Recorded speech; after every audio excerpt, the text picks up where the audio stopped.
Assalamualaikum warahmatullahi wabarakatuh. Perkenalkan, nama saya Echa Nur Haziza, NIM saya 250000290027. Pada video kali ini saya akan menyampaikan rangkuman seminar yang bertema Healthy Trend or Healthy Life, membedakan tren kesehatan dan pola hidup sehat yang sebenarnya. Pemateri 1, beliau ini menjelaskan diet ekstrim. Diet ekstrim adalah pola makan yang membatasi kalori, zat gizi, atau kelompok makanan tertentu secara berlebihan. Beberapa ciri diet ekstrim antara lain, yang pertama mengonsumsi dari 800 kalori per hari secara terus-menerus. Yang kedua, menghilangkan satu atau beberapa kelompok makanan. Yang ketiga, mengandalkan suplemen sebagai pengganti makanan. Dan yang terakhir itu memiliki aturan makanan yang ketat tanpa adanya fleksibilitas. Selanjutnya, beliau juga menjelaskan faktor-faktor yang menyebabkan seseorang melakukan diet ekstrim. Di antaranya adalah tekanan sosial dan budaya, kurangnya pengetahuan atau adanya misinformasi, faktor psikologi dan emosional, tujuan yang tidak realistis seperti ingin turun berat badan dalam waktu yang sangat singkat, serta pengaruh era digital yang membuat tren kesehatan sudah menyebar. Beliau juga menegaskan bahwa diet ekstrim menyebabkan asupan gizi menjadi tidak seimbang, pembatasan kalori yang berlebihan dapat menimbulkan berbagai dampak negatif bagi kesehatan. Beberapa dampak kekurangan zat gizi yaitu terganggunya fungsi otak dan suasana hati, kekurangan karbohidrat sebagai sumber energi utama, kekurangan lemak sehat seperti omega 3 yang penting bagi fungsi otak, kekurangan protein untuk pembentukan dan perbaikan jaringan tubuh, serta kekurangan vitamin dan mineral yang dapat mengganggu daya tahan tubuh. Selain itu, kekurangan zat gizi juga dapat mempengaruhi kondisi mental dan emosional sekarang.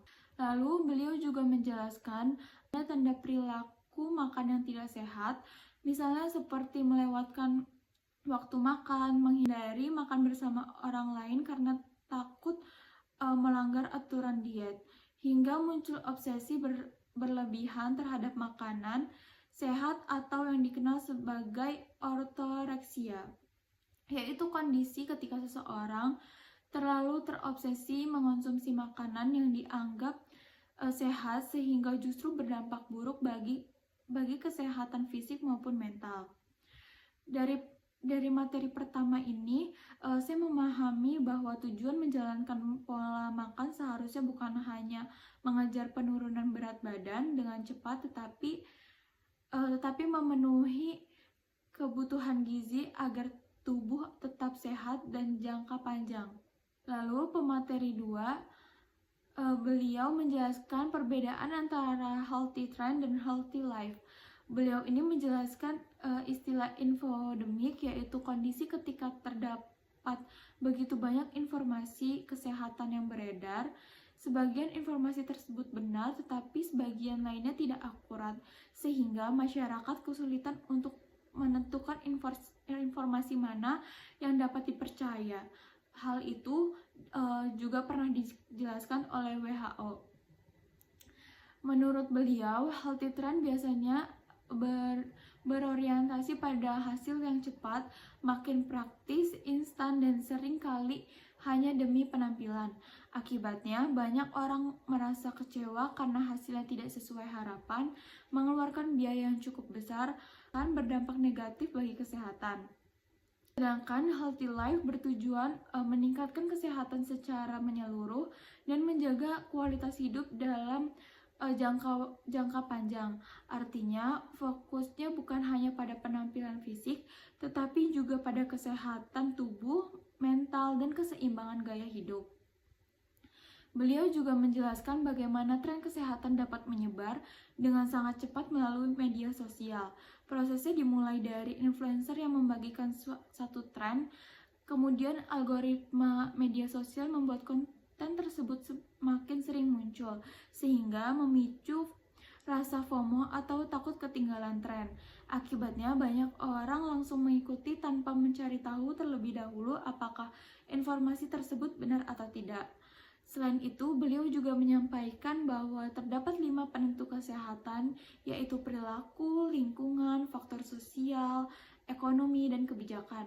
Artinya, kesehatan seseorang tidak hanya dipengaruhi oleh makanan atau olahraga, tetapi juga oleh lingkungan tempat tinggal, kondisi ekonomi, serta kebijakan yang mendukung kesehatan masyarakat.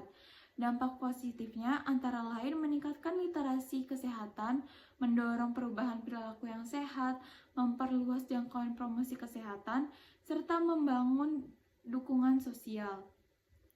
Namun, media sosial juga memiliki dampak negatif seperti penyebaran hoaks dan misinformasi, munculnya kebiasaan self-diagnosis atau mendiagnosis diri sendiri tanpa tenaga kesehatan, perbandingan sosial yang dapat mempengaruhi kesehatan mental, serta membuat masyarakat menjadi lebih konsumtif dan kurang kritis terhadap informasi yang diterima.